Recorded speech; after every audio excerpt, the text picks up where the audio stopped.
አምላክ አሜን። አሮጌውን ሰው አስወግዱ። የተወደዳችሁ የእግዚአብሔር ቤተሰቦች፣ የድንግል ማርያም ወዳጆች እንደምን ሰነበታችሁ? በቸርነቱ የሰበሰበን እግዚአብሔር አምላካችን የተመሰገነ ይሁን።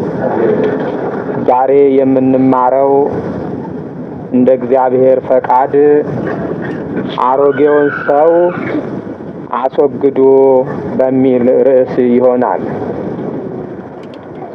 ለምንድነው አሮጌውን ሰው የምናስወግደው? አሮጌውን ሰው አስወግዱ ብሎ የተናገረስ ማን ነው? አሮጌውን ሰው አስወግዱ ብሎ የተናገረው ታላቁ ሐዋርያ ቅዱስ ጳውሎስ ነው። ቅዱስ ጳውሎስ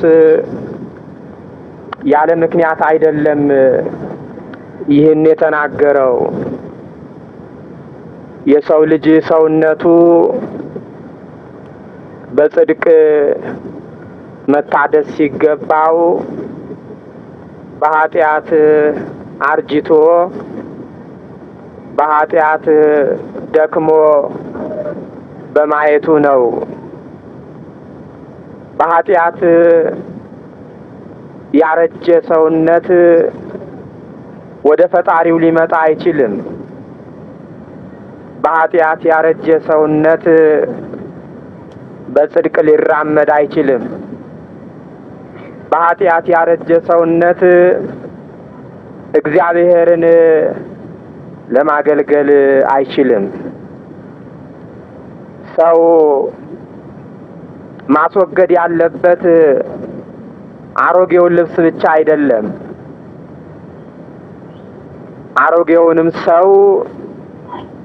አሮጌውንም ሰውነት ማስወገድ አለበት።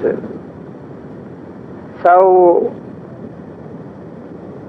መሸጋገር ያለበት ከአሮጌው ዘመን ወደ አዲሱ ዘመን ብቻ ሳይሆን ከአሮጌው ሰውነትም ወደ አዲሱም ሰውነት ነው። የእግዚአብሔር ሐዋርያ እግዚአብሔር የመረጠው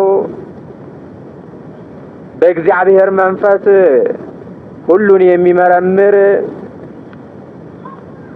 በልጅነት የተሰጠች ዕውቀት መንፈሳዊ ያለው ቅዱስ ጳውሎስ በኤፌሶን 4 ቁጥር 17 ላይ እንግዲህ አሕዛብ ደግሞ በአእምሮአቸው ከንቱነት እንደሚመላለሱ ከእንግዲህ ወዲህ እንዳትመላለሱ እላለሁ፣ በጌታም ሆኜ እመሰክራለሁ አለ። አሕዛብ የሚመላለሱት እንደ እግዚአብሔር ፈቃድ አይደለም። አሕዛብ የሚመሩት በፈቃደ ነፍስ አይደለም። አሕዛብ የሚሰሩት እግዚአብሔር የወደደውን እግዚአብሔር የፈቀደውን አይደለም። በአእምሮአቸው ከንቱነት ነው የሚመላለሱት። ልባቸው የወደደውን ነው የሚሰሩት። ስጋቸው የተመኘውን ነው የሚያከናውኑት። ልቦናቸው በወደደው ስራ እንደሚኖሩ እንደ አሕዛብ አትኑሩ ብዬ በእናንተ እንዲህ እያልኩ ወደ እግዚአብሔር እዳኛለሁ፣ ወደ እግዚአብሔር እያዳኘሁ እንዲህ እላለሁ። እናንተ ክርስቲያኖች ስለሆናችሁ በክርስትና ተመላለሱ፣ ኑሯችሁም ክርስቲያናዊ ኑሮ ይሁን። ከስም በላይ የሆነውን ስም የክርስትናን ስም ይዛችሁ እንደ አሕዛብ እየተመላለሳችሁበት እንደ አሕዛብ የኖራችሁበት ጊዜ ይበቃችኋል በማለት ተናገረ ሐዋርያው ቅዱስ ጳውሎስ። የአሕዛብ ኑሮ እንደ አሕዛብ መመላለስ ሰውነት በጽድቅ እንዳትበረታ ያደክማታል። ሰውነትን በኃጢአት ያስረጃታል። ለዚህ ነው እነርሱን አትምሰሉ፣ እንደነርሱ አትሁኑ፣ እንደነርሱ አትኑሩ በማለት የተናገረው። የአእምሮ ከንቱነት ምንድነው? ከንቱነት በጣም የተበላሸ ነገር ከንቱ ሆነ፣ ከንቱ ነው ይባላል። አንድ ልጅ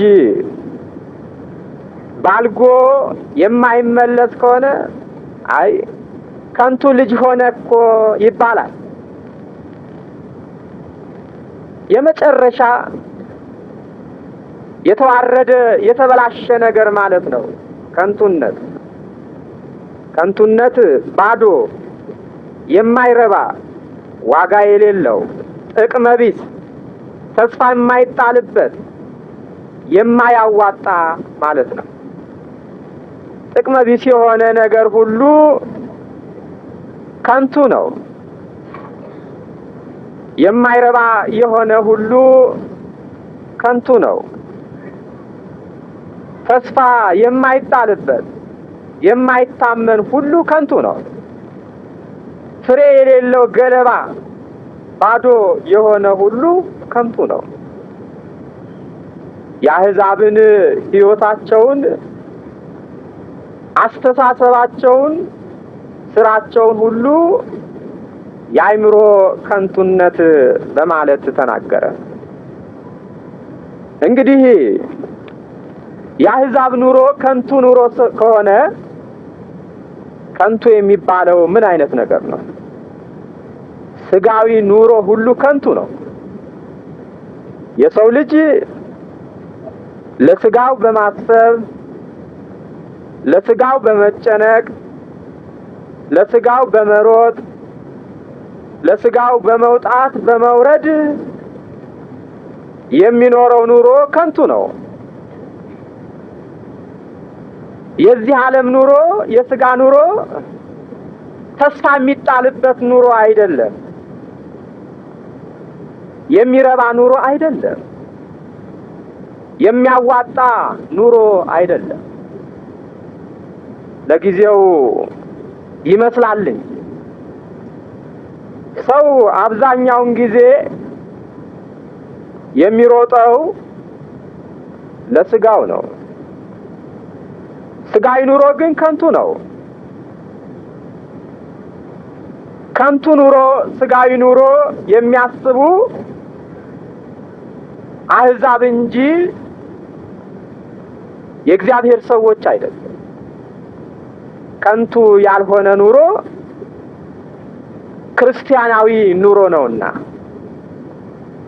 በመንፈስ መመላለስ፣ መንፈሳዊነትን ይዞ መገኘት፣ የመንፈስ ቅዱስን ፍሬ ማፍራት፣ ሕገ እግዚአብሔርን መፈጸም፣ ትእዛዙን መጠበቅ ከንቱ ያልሆነ ኑሮ ይህ ነው።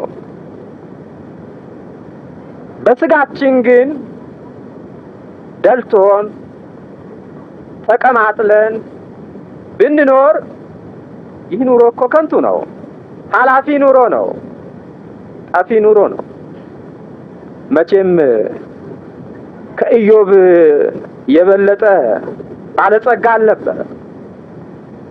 ብልጽግናው የበዛለት ምድራዊ ብልጽግና የተትረፈረፈለት ሰው ነበረ። ቤተሰብ የነበረው፣ ሀብት ንብረት የነበረው፣ እንስሳቱ የተባረኩለት ሰው ነበረ። ሰይጣን ኢዮብን ከእግዚአብሔር ጋር ለማጣላት ፈለገ። የሰይጣን ስራው ይሄው ነውና ሰውን ከሰው ማጣላት፣ ሰውን ከእግዚአብሔር ማጣላት። ኢዮብ በስጋው ተፈተነ፣ በስጋዊ ኑሮው ስጋዊ ኑሮ ቢጓደልበት፣ ቢያጣ ቢነጣ ቢደኸይ በሃይማኖት ጸንቶ እንደሚቆምና እንደማይቆም ታየ፣ ተመረመረ። ኢዮብ ጤናውን ቢያጣ እግዚአብሔርን እንደሚያመሰግንና እንደማያመሰግን ታየ። ምክንያቱም የሰዎች ጠባይ አብዛኛውን ጊዜ የሚያመሰግኑት በስጋ ሲሞላላቸው ነው። በዓለም ያለውን ነገር ሲያገኙ ነው። ጤና ሲኖራቸው ያመሰግኑ ይሆናል። ነገር ግን ሀብት ንብረት ቢያጡስ ያመሰግናሉ? በሃይማኖት ጸንተው ይቆማሉ? ጤናቸውን ቢያጡ በደዌ ዳኛ በአልጋ ቁራኛ ቢያዙ ያመሰግናሉ? ትልቁ ነገር ይሄ ነው። በመንፈሳዊ ሕይወት በጊዜውም ያለ ጊዜውም መጽናት። በዚህ ዓለም ያለው ነገር ሁሉ ለስጋ የሚያሳሳው፣ ለስጋ የሚያጓጓው፣ ለስጋ የሚያስደስተው ኃላፊ መሆኑን ማመን ያስፈልጋል። ኢዮብ ሁሉን ነገር አጣ። ሚስቱ ለማኝ እስክትሆን ድረስ፣ እሱም ጤናውን አጥቶ አመድ ላይ እስኪተኛ ድረስ፣ ሰውነቱ በቁስል ተመቶ በስብሶ ሸቶ መግል እስኪፈሰው ከቁስሉ ትል እስኪንጠባጠብ ድረስ፣ በትል እስኪበላ ድረስ ጤናውን አጣ። ኢዮብ ተበሳጭቶ ይሆን? ኢዮብ ተስፋ ቆርጦ ይሆን? ብዙ ሰዎች በዓለም ያለውን ነገር ሲያጡ ይበሳጫሉ፣ ተስፋ ይቆርጣል። እግዚአብሔር እንደጨከነባቸው አድርገው ይቆጥራሉ። ፈጣሪ ጨክኖብኛል እስከ ማለት ይደርሳሉ። ኢዮብ ግን እንዲህ አለ። በዚህ ዓለም ስላለው ነገር መጨነቅ፣ ማማረር፣ ለምን አጣሁ ማለት የአሕዛብ ጠባይ መሆኑን ያውቀዋል። ኢዮብ የአእምሮ ከንቱነት መሆኑን ያውቀዋል። ስለዚህ እንዲህ አለ። ኢዮብ ምዕራፍ 7 ቁጥር 3 ላይ እንዲህ ዕጣዬ ከንቱ ሆነብኝ፣ የድካምም ሌሊት ተወሰነችልኝ። በተኛው ጊዜ መቼ እነሳለሁ እላለሁ፣ ሌሊቱ ግን ይረዝማል። እስኪነጋ ድረስም እገለባበጣለሁ። ሥጋዬ ትልና ጓል ለብሷል፣ ቁርበቴ ያፈከፍካል፣ እንደገናም ይመግላል። ዘመኔ ከሸማኔ መወርወሪያ ይልቅ ይቸኩላል በማለት ተናገረ። ሁሉ ከንቱ ነው አለ። አግኝቼ ያጣሁት ሁሉ ከንቱ ነው በማለት ተናገረ። እንዲህ መሆን ነው የሚያስፈልገው። ኢዮብ ባለውም ጊዜ እግዚአብሔርን አመሰገነ፣ ባጣም ጊዜ እግዚአብሔርን አመሰገነ። ዋናው ይሄ በዓለም የሚያጓጓ የሚያስጎመጀው ነገር አለ አይደለ? ከንቱ እንደሆነ ለምሳሌ መጎምጀት አለ በውስጣችን። አመሳሳት እገሌ ሚሊዮነር ነው ከተባለ ምን ነው እሱም በሆንኩ እንላለን። እንደው በአገራችን እንኳን ማን ነው ስሙ የሚጠራ? አላሙዲን ነው። እሱም በሆንኩ። ይሄ መጎምጀት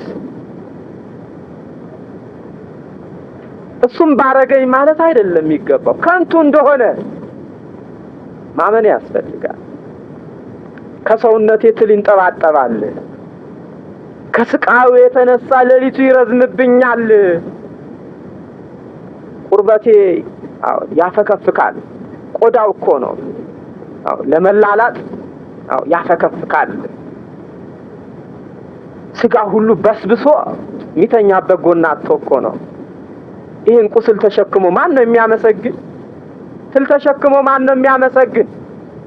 በመግል ተይዞ ማን ነው የሚያመሰግን? አግኝቶ አጥቶ ማን ነው የሚያመሰግን?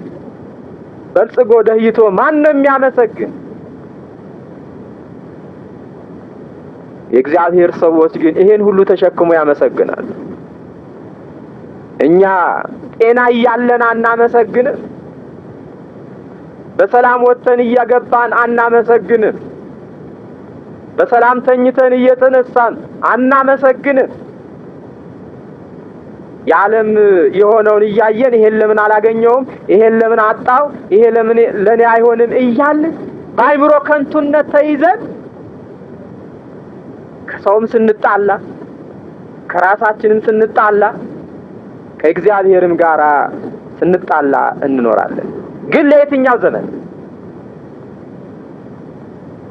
ጻድቁ ኢዮብ ዘመኔ እንደ ሸማኔ መወርወሪያ ትቸኩላለች አይታችሁ እንደሆነ ዘመኔ አጭር ነው አለ፣ እድሜ ትንሽ ናት አለ።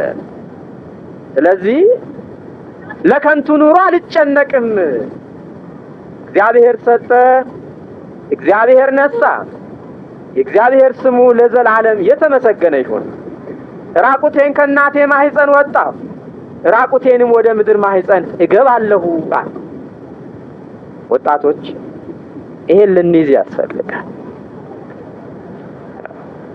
አለበለዚያ ሰላም አይኖረንም በውስጣችን።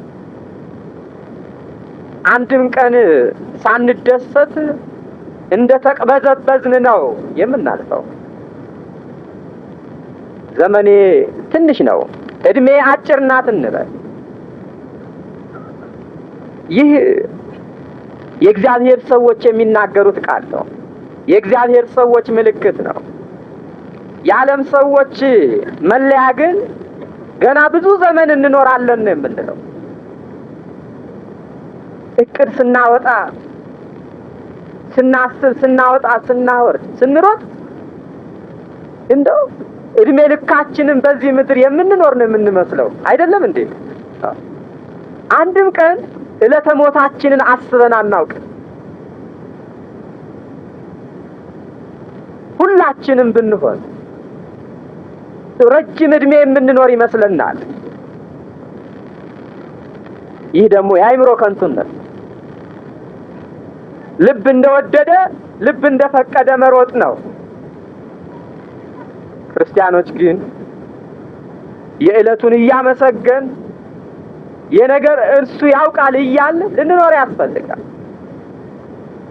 ብናቅድ እንኳን እግዚአብሔር ቢፈቅድ እንዲህ አደርጋለሁ ልንል ያስፈልጋል። የኔማ ዘመኔ ትንሽ ናት፣ እድሜ አጭር ናት፣ እግዚአብሔር ቢፈቅድ ግን እንዲህ አደርጋለሁ ልንል ያስፈልጋል።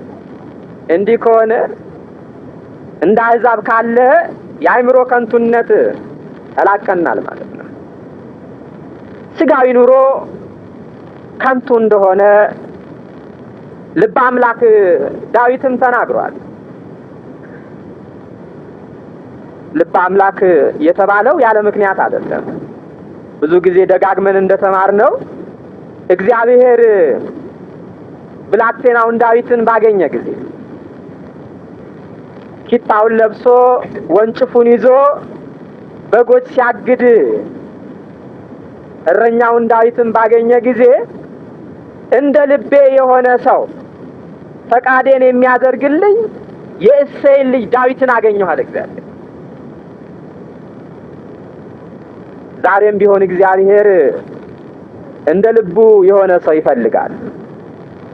ፈቃዱን የሚያደርግለት በፈቃዱ የሚመራለት ሰው ይፈልጋል።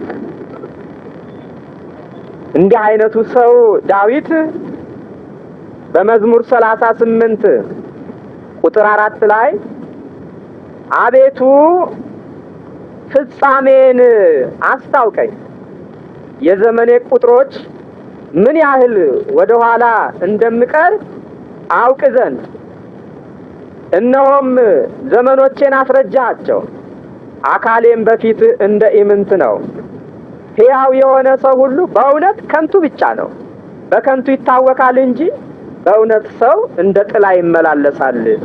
ያከማቻል የሚሰበስብለትንም አያውቅም። አሁንስ ተስፋዬ ማን ነው? እግዚአብሔር አይደለምን? አለ። ፍጻሜን አስታውቀኝ፣ መጨረሻዬን አስታውቀኝ። ለመሆኑ የኔ ፍጻሜ ምንድነው? የኔ መጨረሻ ምንድነው? እባክህ ንገረኝ፣ እባክህ ግለጥልኝ፣ እባክህ አስታውቀኝ አለው እግዚአብሔር።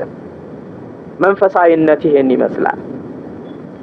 ሰው የዛሬን አይደለም ማየት ያለበት።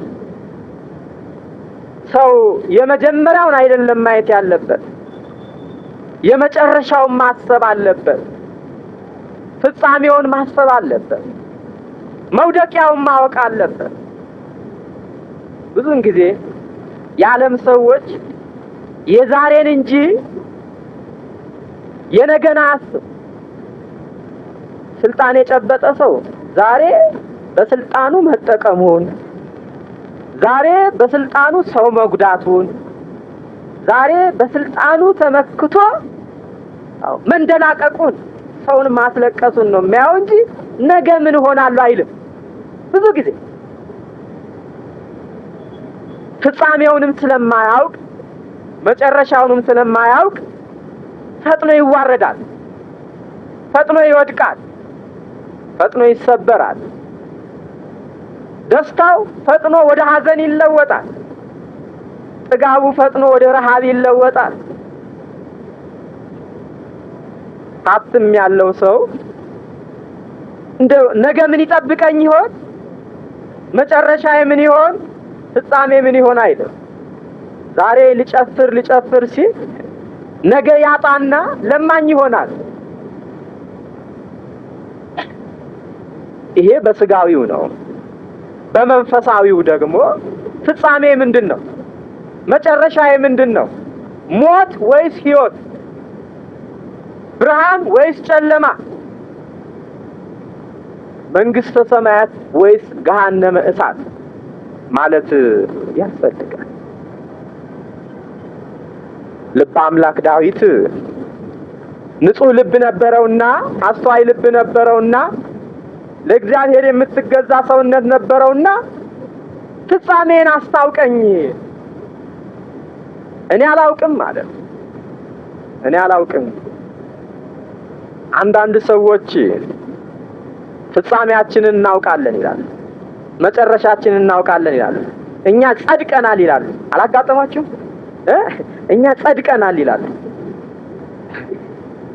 ልበ አምላክ ዳዊት ግን አስታውቀኝ፣ እኔ አላውቅም ነው ያለው።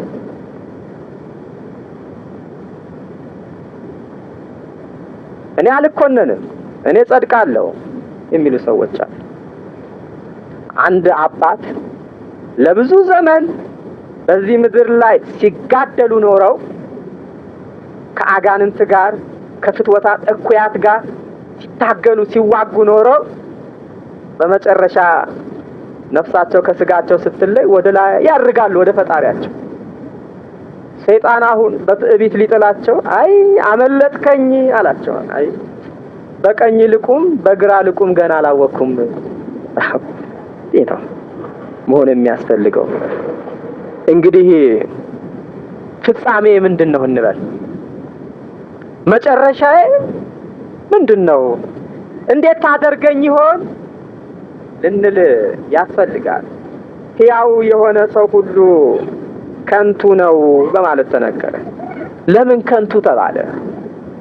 ከንቱ ስራን ስለሚሰራ፣ የማይረባ ስራን ስለሚሰራ፣ የማይጠቅምን ስራ ስለሚሰራ፣ ተስፋ የማይጣልበትን ስራ ስለሚሰራ ሕያው የሆነ ሰው ሁሉ ከንቱ ነው። በአእምሮ ከንቱነት ስለሚመላለስ፣ በአእምሮ ከንቱነት ስለሚመራ እንደ አሕዛብ ማለት ነው። ሐዋርያው ቅዱስ ጳውሎስ በሮሜ መልእክቱ ምዕራፍ 8 ቁጥር 20 ላይ ፍጥረት ለከንቱነት ተገዝቷልና ይላል። ፍጥረት ለከንቱነት ተገዝቷልና። ፍጥረታዊ ሰው በእግዚአብሔር አርአያና ምሳሌ የተፈጠረ ለከንቱነት ተገዝቷልና። እዚህ ጋር ከንቱ የተባለው ዲያብሎስ ነው። አዎ ከንቱ ማለት ባዶ ማለት ነው።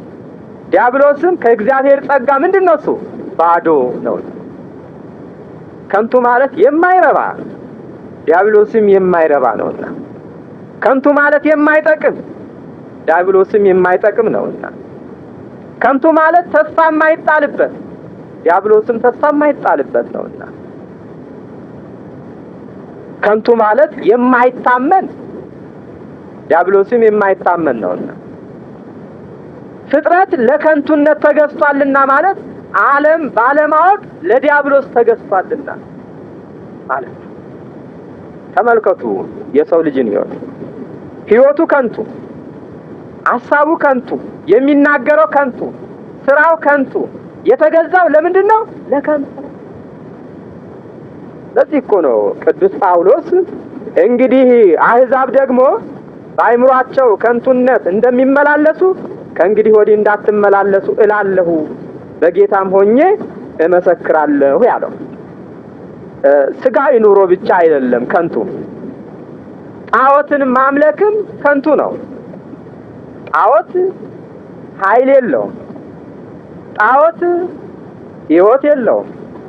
ጣዖትን ማምለክ ከአጋንንት ጋራ አንድ መሆን ነው። ጣዖትን ማምለክ የእግዚአብሔርን ቁጣ እንደ እሳት ማንደድ ነው። ትዕግስቱ ወደ ቁጣ ፈጥኖ እንዲመለስ ማድረግ ነው። ምሕረቱ ወደ መዓት ፈጥኖ እንዲመለስ ማድረግ ነው። እግዚአብሔር ከኔ በቀር ሌላ አምላክ አታምልክ ብሎ አውጇልና ይህን የሰማያዊ ንጉሥ አዋጅ መተላለፍ ነውና የእግዚአብሔር ወገኖች የተባሉ የእስራኤል ልጆች ጣዖትን በማምለክ በእግዚአብሔር ፊት ከንቱ ሆነው ተገኝተው ነበረ። ሁለተኛ ነገሥት ምዕራፍ 17 ቁጥር 15 ላይ ሥርዓቱንም ከአባቶቻቸውም ጋር ያደረገውን ቃል ኪዳን ያጸናላቸውንም ምስክሩን ናቁ፣ ከንቱ ነገርንም ተከተሉ፣ ቀልጠው የተሰሩትን 2 እምቦሶች ጥጆች አመለኩ፣ የጥጃ ምስል የማምለኪያ አጸድን ተከሉ፣ ለሰማይም ሰራዊት ሰገዱ። ለሰማይ ሰራዊት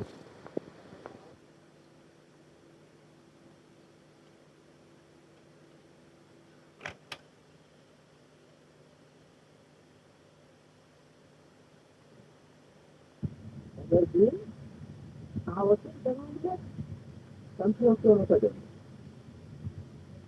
ለአባቶቻቸው የተሰጠውን ሃይማኖት፣ ለአባቶቻቸው የተሰጠውን ሥርዓት ናቁ ይላል። የእስራኤል በዙሪያቸው እንዳሉ አሕዛብ ሆነው ተገኙ። ይህን ትውልድ ምን ነው የሚመስለው? የአባቶቹን ሃይማኖት የናቀ ትውልድ ነው። ነገር ግን ጣዖትን በማምለክ ከንቱዎች ሆነው ተገኙ። ለአባቶቻቸው የተሰጠውን ሃይማኖት፣ ለአባቶቻቸው የተሰጠውን ሥርዓት ናቁ ይላል። የእስራኤል ልጆች በዙሪያቸው እንዳሉ አሕዛብ ሆነው ተገኙ። ይሄም ትውልድ ይህን ነው የሚመስለው። የአባቶቹን ሃይማኖት የናቀ ትውልድ ነው። የአባቶቹን ስርዓት የተወ ትውልድ ነው። የአባቶቹ ሃይማኖት ይህ ትውልድ ከእግዚአብሔር የተገኘ ነው።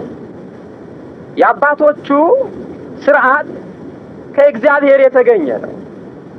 ልብ ወለድ የሆነ ምንም ነገር የለም። የእስራኤል ልጆች የአባቶቻቸውን ትተው በዙሪያቸው እንዳሉ አሕዛብ እንደሆኑ ሁሉ ይህም ትውልድ የአባቶቹን ሃይማኖት ስርዓት የአባቶቹን ቤተክርስቲያን ትቶ በዙሪያው እንዳሉት መናፍቃን እየሆነ ነው። አባቶቼ ያቆዩልኝ አባቶቼ ይዘው የነበሩት ትክክል አልነበረም፣ አሁን ያስኩት ትክክል ነው ይላል። የሚቀጥለው ትውልድ ደግሞ ምን ያደርጋል? አባቶቼ ይዘውት የነበሩት ትክክል አይደለም፣ የኔ ትክክል ነው ይላል። እንዲሁ ሲለዋውጥ ይኖራል። ዛሬ ትናንት አባቶቻችን ይዘውት የነበረውን ያስጣለን ሰይጣን ዛሬ ደግሞ መንፈሳዊ አስመስሎ የሰጠን ነገ ያስጥለናል። እንዲህ አድርጎ ባዷችንን ያስቀረናል።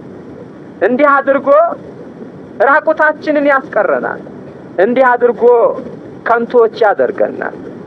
ስለዚህ ከንቱ ነገርን ከመከተላችን በፊት የእስራኤል ልጆች የአባቶቻቸውን እንደናቁ የአባቶቻችንን ከመናቃችን በፊት እስቲ የአባቶቻችን ሃይማኖት መንፈሳዊ ነው ስጋዊ? የአባቶቻችን ስርዓት መንፈሳዊ ነው ስጋዊ ልንል ያስፈልጋል። የአባቶቻችን የሆነ ሁሉ መንፈሳዊ ነው።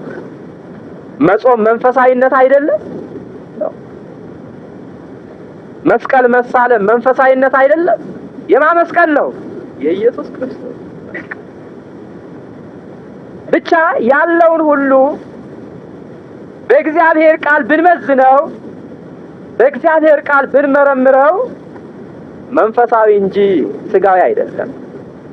ስለዚህ የእስራኤልን ልጆች ሳያውቁት ሰይጣን እንደተጫወተባቸው እኛንም እንዳይጫወትብን እኛንም እንዳይገዛን ከንቶች እንዳያደርገን ልንጠነቀቅና ልናስብ ያስፈልጋል።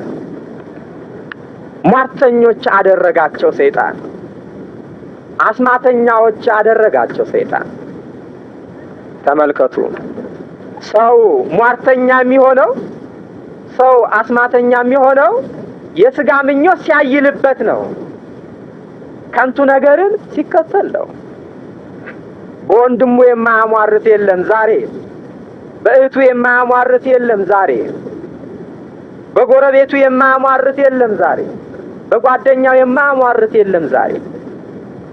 ጠንቋይ ቤት ብትሄዱ፣ ቃልቻው ቤት ብትሄዱ፣ መተተኛው ቤት ብትሄዱ፣ ሟርተኛው ቤት ብትሄዱ ከዚህ የሚበልጥ ሕዝብ ታገኛላችሁ። በማላይ ሊያሟርት ነው እዛ የሚሄደው። በማላይ ሊያስደግም ነው እዛ የሚሄደው። በማላይ ሊያስመትት ነው እዛ የሚሄደው በወገኖቹ ላይ። በስም ግን ክርስቲያን ነው። በስም ግን እግዚአብሔርን አመልካለሁ ይላል። በስም ግን የእግዚአብሔርን ስም ይጠራል። ተመልከቱ፣ ይህን ሁሉ የሚሰራው ሰይጣን ነው። እንዲህ የሚያደርገው እንደ አሕዛብ ባለ በአይምሮ ከንቱነት መመላለስ ነው።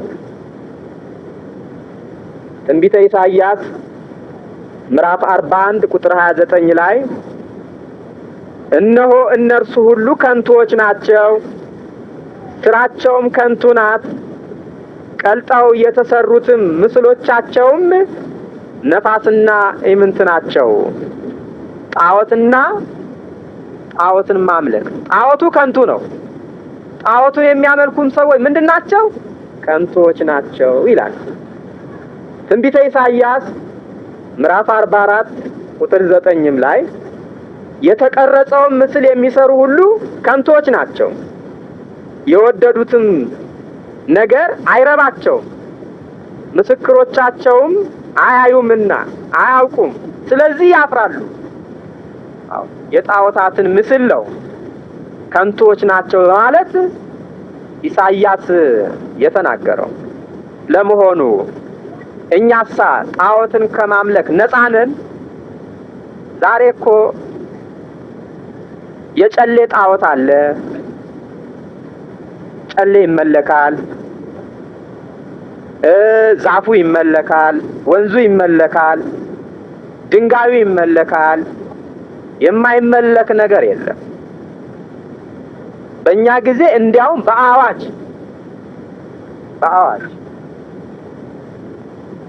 እያየን እኮ ነው። ቅቤ ሲቀቡ ዛፉን፣ ድንጋዩን ቅቤ ሲቀቡ፣ በደም ግንባራቸውን ሲቀቡ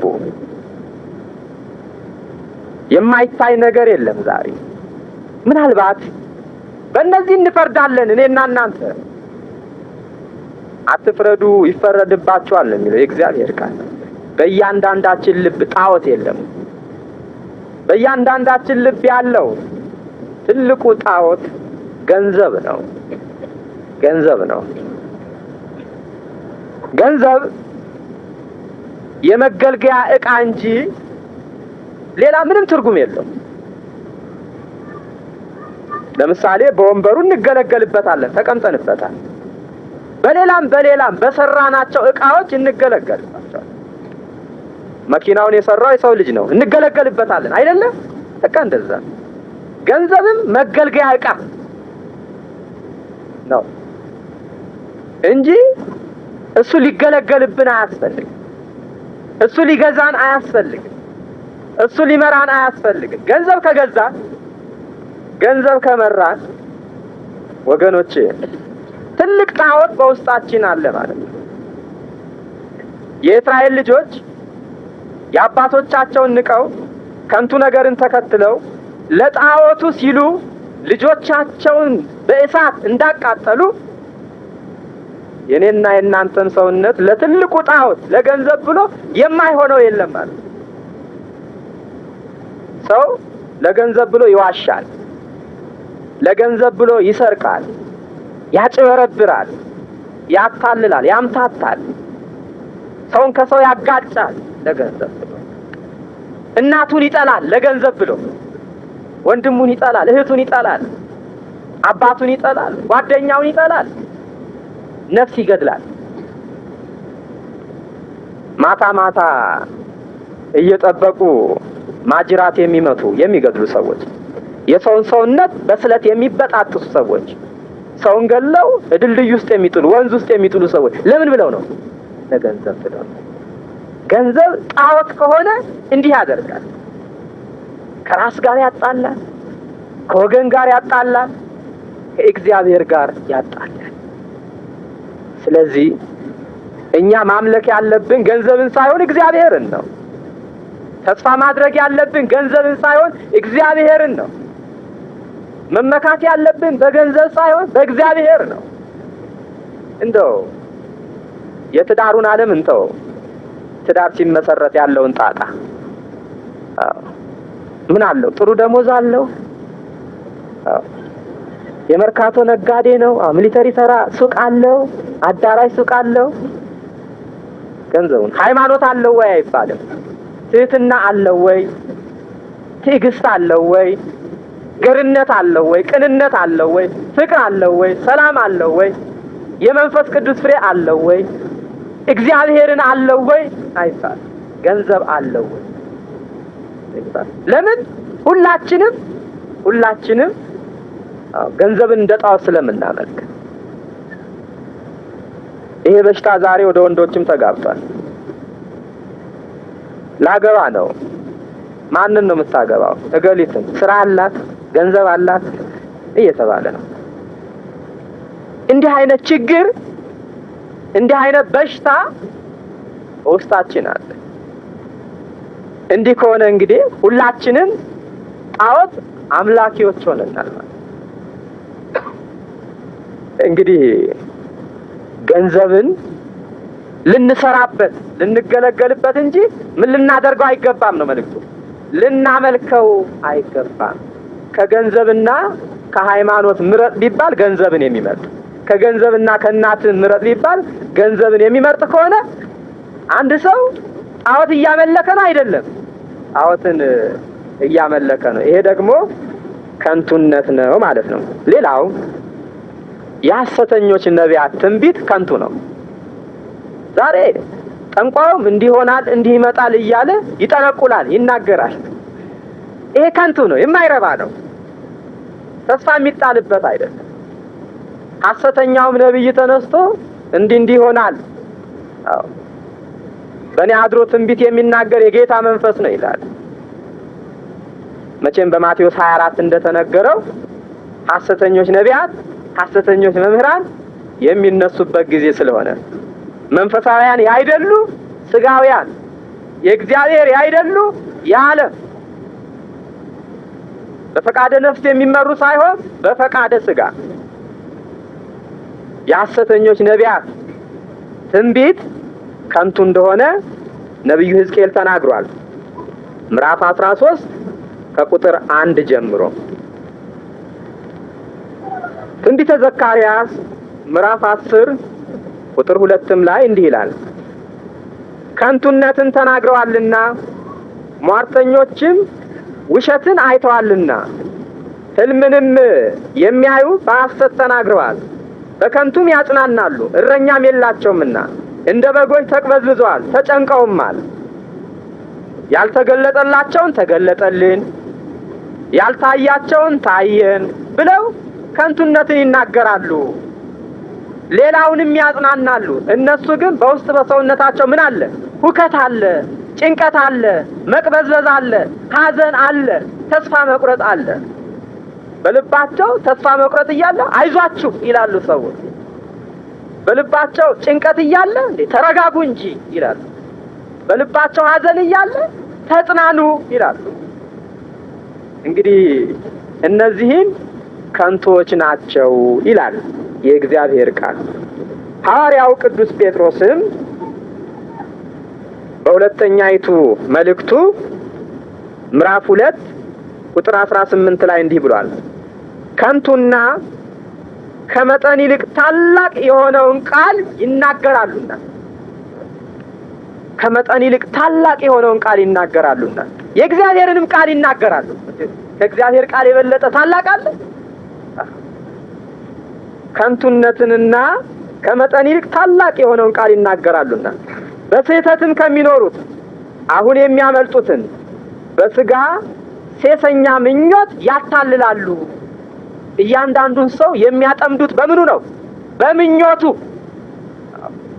የዓለም ሰው በስጋ ምኞት የተቃጠለ፣ በስጋ ፍትወት የነደደ ስለሆነ በስጋ ፍላጎቱ ይመጡበታል፣ በስጋ ምኞቱ ይመጡበታል። ለምሳሌ እኛ ጾመኞች ነን እንላለን፣ እንጾማለን። ስንጾም በሰውነታችን ውስጥ አንድ ምኞት አለ። ምን አይነት ምኞት? የመብላት ምኞት። የለም ወይ? ከዚህ ምኞት ጋር እየተዋጋን አይደል የምንጾመው? እየተጋደልን አይደለም የምንጾመው? ተመልከቱ፣ ይሄ ምኞት አለ። ይሄ ምኞት እስኪጠፋ፣ ይሄ ምኞት እስኪሞት ድረስ መጋደል ያስፈልጋል። ምክንያቱም የክርስትና ሕይወት በተጋድሎ የሚኖሩበት ሕይወት ነውና ፈቃደ ነፍስ ከፈቃደ ስጋ የሚዋጉበት ጦር ሜዳ ነው ሰውነታችን። አይደለም እንዴ? ቅዱስ ጳውሎስ መንፈስና ስጋ እርስ በርሳቸው ምን ይሆናሉ አለ? ይቀዋወማሉ፣ ይጣላሉ፣ ይዋጋሉ እንዳለ። ታዲያ አስቀድሞውኑ የስጋ ምኞት፣ የመብላት ምኞት በውስጣችን ስላለ እንደው አንዱ ሰው መጥቶ አንተ ለምን ትጾማለህ ብላ፣ እግዚአብሔር የፈጠረ ሁሉ እርኩስ አይደለም፣ ወደ አፍ የሚገባ አያረክስም፣ እግዚአብሔር እኮ ምን ሰራህ እንጂ ምን በላህ አይልህም ሲለን ጭልጥ ብለን እንሄዳለን። ወገኖች፣ የዛ ሰው ስብከት ነው ይዞን የሄደው ወይስ ውስጣችን የነበረው የስጋ ምኞት? ውስጣችን የነበረው የስጋ ምኞት። ለምሳሌ ወንዱ ሴቷ አሳሳተችኝ ይላል። ግን ሴቷ አይደለችም ያሳሳተችው፣ ሴቷ አይደለችም የወሰደችው። ድሮውንም ቢሆን በውስጡ ምን አለ? የሴት ፍላጎት፣ የሴት ምኞት አለ። ያ ነው የወሰደው። እንደው ሰበብ እናበዛለን የአዳም ልጆች ስለሆነ አይደለም እንዴ? ሴቷን ብትሆን እንዲያታሉኝ አሳስቶኝ አገባሻለሁ ብሎኝ አይደለም፣ አላሳሳተሽም። በውስጥ ምኞት አለ። ምኞቱ ነው የሚጎትትሽ። ስለዚህ እንዲህ አይነቱ የሥጋ ምኞት ከውስጣችን እንዲጠፋ ልንሰግድ፣ ልንጾም፣ ልንጸልይ፣ ወደ እግዚአብሔር ልንጮህ፣ ወደ እግዚአብሔር ልናለቅስ ያስፈልጋል። ለምሳሌ አንዳንድ ጊዜ አሁን በዓመት በዓሉ ስክር ብለን እንገባለን። ምን ነው ገሌ እኮ ነው እንዲያደረገ፣ እንዴት ዛሬ ዓመት በዓል ነው ጠጣ ጠጣ ብሎ ገፋፍቶኝ፣ እሱ አይደለም የገፋፋ፣ በውስጥ ያለው ምኞት ነው የገፋ። ይሄን ልናውቅ ያስፈልጋል። ብዙውን ጊዜ ሰዎች ከሃይማኖታቸውም የሚያፈገፍጉት ከሃይማኖታቸውም የሚወጡት በውስጣቸው ያለው ደካማ ፍላጎት፣ ደካማ ምኞት፣ የሥጋ ምኞት እየገፋቸው ነው። ለዚህ ነው ሐዋርያው ቅዱስ ጴጥሮስ እንዲህ በማለት የተናገረው፣ ከንቱና ከመጠን ይልቅ ታላቅ የሆነውን ቃል ይናገራሉና በስህተትም ከሚኖሩት አሁን የሚያመልጡትን በሥጋ ሴሰኛም ምኞት ያታልላሉ። ራሳቸው የጥፋት ባሪያዎች ሆነው አርነት ትወጣላችሁ ይሏቸዋል። ተመልከቱ፣ እነሱ ራሳቸው የጥፋት ባሪያዎች ናቸው። እነሱ ራሳቸው ነጻነትን የሚያገኙ አይደለም፣ ግን እናንተ አርነት ትወጣላችሁ፣ ነጻነት ታገኛላችሁ እያሉ ተስፋ ይሰጧቸዋል። ሰው ለተሸነፈበት ለእርሱ ተገዝቶ ባሪያ ነውና በማለት ተናገረ። ለምሳሌ ያህል በገንዘብ የሚሸነፍ አለ። ለገንዘብ ምን ሆኗል ያ ሰው? ባሪያ። ለሴት የሚሸነፍ አለ። ያ ሰው ለሴት ምን ሆኗል? ባሪያ። ለወንድ የምትሸነፋለች ያቺ ሴት ለወንድ ምን ሆናለች ማለት ነው? ባሪያ። እንዲህ አይነት ችግር አለ። ዛሬ ገንዘብ የሚወደውን በገንዘብ ያጠምዱታል። ሴት የሚወደውን በሴት፣ ወንድ የምትወደውን በወንድ። ዓለም በምንፈልገው ነገር ነው የምታጠምደን። ለምሳሌ ያህል አይጥን እንዴት ነው የምናጠምዳት ስታስቸግረን? አይጥ የምትፈልገውን ነገር ወጥመዱ ላይ እናደርጋለን። ተመልከቱ። ያንን ለመብላት ስትሄድ በወጥመዱ ትያዛለች አትያዝም? ትያዛለች። ሌላውንም አንበሳን ለማጥመድ አንበሳ የሚፈልገው ምንድን ነው? ላም ይፈልጋል አይደል እንዴ? ላሟን ማሰር ከምን ጋራ? ከወጥመድ ጋራ። ላሟን ለመብላት ሲሄድ በምኑ ይያዛል? በወጥመዱ ይያዛል። እያንዳንዱ ሰው የሚጠመደው ምኞቱን ሲከተል ነው። ምኞቱን ሲከተል ነው። ይሄ ደግሞ የአእምሮ ከንቱነት ነው። እንደ አሕዛብ መሆን ነው። ቅዱስ ጳውሎስ እነርሱ ባለማወቃቸው ጠንቅ፣ በልባቸው ደንዳናነት ጠንቅ ልቦናቸው ጨለመ፣ ከእግዚአብሔር ሕይወት ራቁ፣ ከእግዚአብሔር ክብር ተለዩ፣ ከእግዚአብሔር አንድነት ተለዩ። ባለማወቃቸው ነው ሕይወታቸው ከንቱ የሆነው፣ ኑሯቸው ከንቱ የሆነው፣ ከንቱ ነገርን የተከተሉ። እኛ ግን እያወቅን፣ ልዩነቱ እዚህ ላይ አሕዛብ ሳያውቁ ነው። እኛ ግን እያወቅን እናውቃለን እያልን ሃይማኖት አለን እያልን መንፈሳዊያን ነን እያልን ጾመኞች ነን እያልን አስቀዳሾች ነን እያልን ነው የጠፋ ነው የወደቅ ነው። ይሄ ነው ልዩነቱ። እነዛ ልቦናቸው ጨለመ፣ ባለማወቅ ጨለመ። እግዚአብሔርን ባለማወቅ ልቦናቸው ጨለመ። በአምልኮተ ጣዖት ልቦናቸው ጨለመ። ካለማወቃቸው የተነሳ፣ ከልባቸው ደንዳናነት የተነሳ፣ እግዚአብሔርን አንፈልግም ከማለት የተነሳ። እኛ ግን እግዚአብሔርን እንፈልገዋለን እያልን ልቦናችንን ግን በኃጢአት እያጨለምነው ነው፣ በበደል እያጨለምነው ነው፣ በተለያየ ነገር እያጨለምነው ነው። እነዛ በልቦናቸው ድንቁርና የተለዩ ተስፋ ትንሣኤ የሌላቸው ናቸው። ደንዝዘውን በመመኘት እርኩሰትን ሁሉ ለማድረግ ራሳቸውን ወደ ሴሰኝነት አሳልፈው ሰጡ። ማናኛውንም የረከሰ ስራ ለመስራት እንዲህ ያደርጋሉ ብሎ ተናገረ። እናንተ ግን ክርስቶስን እንደዚህ አልተማራችሁም። እርግጥ ሰምታችሁታልና እውነትም በኢየሱስ ክርስቶስ እንዳለ በእርሱ ተምራችኋል። በእውነት የምትሰሙት ከሆነ ጽድቅን ከሱ ትማራላችሁ። ኢየሱስ ክርስቶስ በዚህ ምድር ሳለ ያደረገ ሁሉ ለኛ ትምህርት ነው አይደለም? ለእርሱ አስፈልጎት ነው? የጸለየው ለእርሱ አስፈልጎት ነው ወይ? የሰገደው ለእርሱ አስፈልጎት ነው ወይ? የጾመው ለእርሱ አስፈልጎት ነው ወይ? መከራን የተቀበለው ለእርሱ አስፈልጎት ነው? ለኛ ትምህርት እንዲሆነን ነው። ከኔ ተማሩ እኔ የዋህ በልቤ ትሑት ነኝና። የዋህነትን ከእርሱ እንማር፣ ትሕትናን ከእርሱ እንማር፣ ሰላምን ከእርሱ እንማር፣ ፍቅርን ከእርሱ እንማር። ቃሉ የሚነግረን ይሄ ነውና ፊተኛ ኑሯችሁን እያሰባችሁ እስከ ዛሬ ድረስ የኖራችሁ ምን አይነት ኑሮ ነው የኖራችሁ? ምን አይነት ኑሮ ነው የኖርነው? በሕፃንነት እድሜያችን፣ በወጣትነት እድሜያችን እስከ 87 ዓመተ ምህረት መጨረሻ ምን አይነት ኑሮ ኖረናል? ራሳችንን ልንጠይቅ ያስፈልጋል። ቅዱስ ጳውሎስ የሚነግረን ይሄንን ነውና ፊተኛ ኑሯችሁን እያሰባችሁ እንደሚያታልል ምኞት የሚጠፋውን አሮጌ ሰው አስወግዱ። እዚህ ጋር እንግዲህ አሮጌውን ሰው አስወግዱ፣ በኃጢአት ያረጀውን ሰውነት አስወግዱ። እኛ አሮጌውን ዘመን አስወግደናል። እልልታ፣ ጭብጨባ፣ መብላት፣ መጠጣት፣ መደነስ፣ መስከር፣ ደስ መሰኘት አሮጌው ዘመን በማለፉ አይደለም ደስ ሊለን የሚያስፈልገው። አሮጌው ሰው ሲያልፍ፣ አሮጌው ሰውነት ሲሻር፣ አሮጌው ሰውነት አዲስ ሲሆን፣ ሰውነትን አሮጌ የሚያደርገው ምንድነው? ኃጢአት፣ በደል። በኃጢአት ያረጀ በበደል የገረጀፈ ሰውነት አዲስ የሚሆነው መቼ ነው? ከኃጢአት ወደ ጽድቅ ሲመለስ፣ ከጨለማ ወደ ብርሃን ሲወጣ፣ ከዓለም ፊቱን ወደ ማን ሲመልስ? ወደ እግዚአብሔር ሲመልስ። ንስሐ የገባ ሰውነት አዲስ ነው ወገኖቼ። ሰውነትን ነው ማደስ። ብዙ ሰዎች ዛሬ ሃይማኖትን እናድሳለን ብለው ተነስተዋል። ቤተ ክርስቲያንን እናድሳለን ብለው ተነስተዋል። ወገኖቼ የእግዚአብሔር ቃል አድሱ የሚለው ምናችንን ነው? ሰውነታችንን። ቤተ ክርስቲያን የተመሰረተችው በማን ደም ላይ ነው? በክርስቶስ ደም ላይ ነው። ቤተ ክርስቲያን የማን አካል ናት? የክርስቶስ አካል ናት። አይደለም እንዴ? ቤተ ክርስቲያንን አድሳለሁ ማለት የማንን አካል አድሳለሁ ማለት ነው? የክርስቶስን አካል አድሳለሁ ማለት ነው። ይሄ ደግሞ ኃጢአት ነው። ይሄ ደግሞ በደል ነው፣ ድፍረት ነው። ስለዚህ አሮጌውን ሰው አስወግዱ እንዳለ በኃጢአት ያረጀውን ሰውነታችንን ማስወገድ ማለት ኃጢአትን መተው፣ በደልን መተው፣ በጽድቅ መራመድ፣ በጽድቅ መመላለስ ነው።